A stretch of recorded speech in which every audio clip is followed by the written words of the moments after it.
मेवाड़ का महान सिसोदिया राजवंश, जिसने अपनी सुख, संपत्ति और जीवन का मूल्य चुकाकर आत्मसम्मान और स्वतंत्रता के तत्व हिंदू समाज को थाली में परोस कर दे दिए। एक सहस्त्रों वर्षों तक अरावली की पहाड़ियों में यायावरों का सा जीवन जीने वाले इन अवतारी पुरुषों के कारण ही आज भारत में केसरिया लहराता है। हमें भारतीय उपमहाद्वीप में गत 14 शताब्दियों से चले आ रहे हिंदू मुस्लिम संघर्ष की भयानक नग्नता को ठीक से समझना चाहिए और ये भी जानना चाहिए कि हत्यारों और बलात्कारी आक्रांताओं के समूह से हिंदू धर्म को बचाकर लाने वाले इन अवतारी देव पुरुषों के इतिहास को किस निर्लज्जता और निकृष्टता के साथ आज के भारत की पाठ्य पुस्तकों से पोंछ डाला गया है। हमें पढ़ना चाहिए कि कैसे राणा हम्मीर ने मेवाड़ के दरबार में मोहम्मद तुगलक से कहा था कि फिर कभी यदि तूने चित्तौड़ पर आक्रमण किया तो मैं अपनी प्रजा की रक्षा दुर्ग के अंदर से नहीं बल्कि बाहर आकर करूंगा। हमें पढ़ना होगा कि किस प्रकार कस्बा के निवासियों को छोड़ भारत के लोग मूर्ति पूजा की तरफ पुनः लौट आए और राजपूती प्रतिशोध के चलते मुसलमानों को कहीं सिर छुपाने की जगह नहीं मिली थी।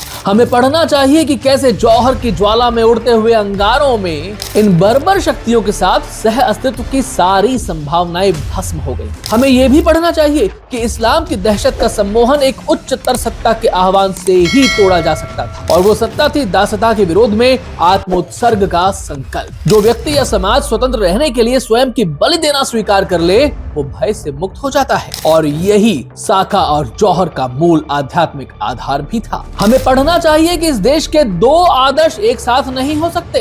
यदि अकबर महान है तो हमें प्रताप को भुलाना होगा और यदि महाराणा प्रताप महान है जो कि हैं, तो अकबर को किसी कूड़ेदान में फेंक देना ही होगा। हमें अपने आप से ये प्रश्न भी पूछना होगा कि मेवाड़ के पुरखे तो सत्य में जीकर इहलोक और परलोक में परम गति पा गए, पर क्या आज के हिंदू समाज में इतना आत्मबल है जो सत्य के लिए लड़ सके, जी सके? शायद इन प्रश्नों के उत्तर ही निश्चित करेंगे कि हिंदू समाज फिर से सफलता के शिखरों को छुएगा या संघर्ष का यह अंतहीन सिलसिला यूं ही चलता रहेगा। बात अच्छी लगी हो तो वीडियो को लाइक कीजिएगा, चैनल को सब्सक्राइब कीजिएगा, अपने कमेंट हमें दीजिएगा और इस बात को किन्हीं 5 व्यक्तियों के साथ में साझा करके उनके साथ में चर्चा करके अपना काम भी कीजिएगा। अभी के लिए इतना ही। वंदे मातरम, जय श्री राम।